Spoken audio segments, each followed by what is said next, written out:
হাজারটা ছেলে বন্ধু সবসময় বকবক তো করবেই। তোমার ছেলে বন্ধু নেই? আপনি পড়াবেন নাকি আমি চলে যাব? আচ্ছা সরি। এইসব কি রুমে তো অপরিষ্কার কেন? এরপর কোনোদিন এমন দেখলে বাসা থেকে বের করে দিব। মেয়ে মাইরি, 2 দিন হলো বাসায় আসলাম, এর মাঝেই বাসা থেকে বের হয়ে যাওয়ার হুমকি দিচ্ছে। মেয়েটা এমন যে কেন?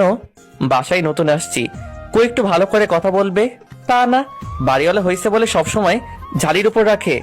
আসলে ব্যাচেলর তো তাই। এই জন্যই এইসব উটকো মানুষকে বাসা ভাড়া দিতে না করি, কিন্তু আমার কথা কানেই নেয় না। সরি, আর এমন করে রাখবো না। ঢং বাদ দিয়ে অঙ্ক করান। মনে হচ্ছে আমি না, ও আমায় পড়াবে। এরপর ওকে কয়েকটা অঙ্ক বুঝিয়ে দিলাম। ইন্টার পরীক্ষা সামনে কয়েক মাস পর, আমি একটু ভালো করেই অঙ্কটা বোঝাতে পারি। সবগুলো অঙ্ক বোঝাতে পেরেছি। আমার দিকে তাকিয়ে আছে। কি হলো, বুঝনি? না, ঠিক তা না। তাহলে কি? আপনাকে আমি একটা বাজে বাদর ভাবতাম, কি? কিন্তু আপনি তো অনেক সুন্দর করে গুছিয়ে কথা বলতে পারেন। মানে? আপনি কিন্তু অনেক সুন্দর করে অঙ্ক বুঝাতে পারেন। তাই? এটা আমার আগের স্যার 2 দিন বুঝিয়েছে, কিন্তু বুঝিনি। পড়ার সময় মনে অন্য কাউকে দেখলে 2 বার কেন 2000 বার বোঝালেও বুঝতে পারবে না। কি বললেন? কিছু না। ভেবেছিলাম আজ আব্বুকে গিয়ে বলবো আপনি পড়াতে পারেন না, ও কিন্তু না, আপনার কাছে আমি গণিত শিখবো। ওকে, তবে আমি কিন্তু বাজে না। কথা না বলেই চলে গেল। এইভাবে কিছুদিন চলে গেল। এখন অবির সাথে অনেকটা বন্ধুর মতো সম্পর্ক হয়েছে।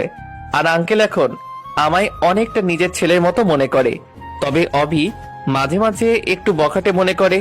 রাত প্রায় 10টা বাজে, শুয়ে শুয়ে বই পড়ছি।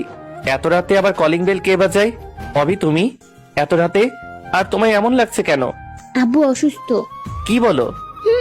চলো তো দেখি। আঙ্কেল অজ্ঞান হয়ে গেছে। আঙ্কেলকে নিয়ে তাড়াতাড়ি করে হাসপাতালে গেলাম।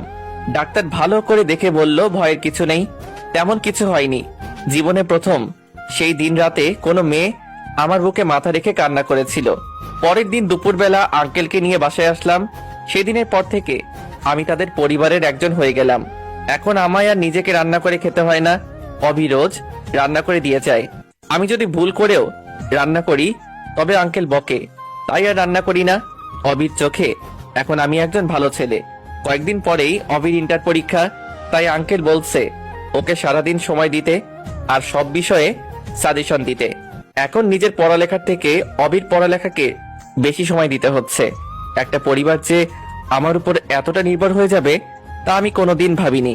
অবিকে পরীক্ষায় নিয়ে যাওয়া আর নিয়ে আসার দায়িত্বটাও আমার উপর, যদিও তাদের নিজের গাড়ি আছে। দেখতে দেখতে অবির পরীক্ষা শেষ হয়ে গেল, আমারও সেমিস্টার পরীক্ষা শুরু হয়ে গেল। তাই আগের মতো করে আঙ্কেল আর অবিকে সময় দিতে পারতাম না। কিন্তু উপরতলার মন রোজ একবার করে হলেও আমার কাছে আসতো নোটস নেওয়ার জন্য। বসে বসে বই পড়ছি। এখন আর সবসময় দরজা আটকাই না। হঠাৎ করে মন চলে আসলো। কি করো? কে?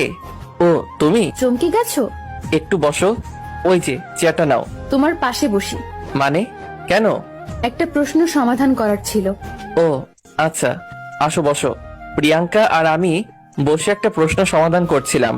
অভি এসে রুমে ঢুকলো। ঢুকে কোনো কথা না বলেই আবার চলে গেল। আমি পিছনে কয়েকবার ডাকলাম, কিন্তু পিছনে ফিরেও তাকালো না।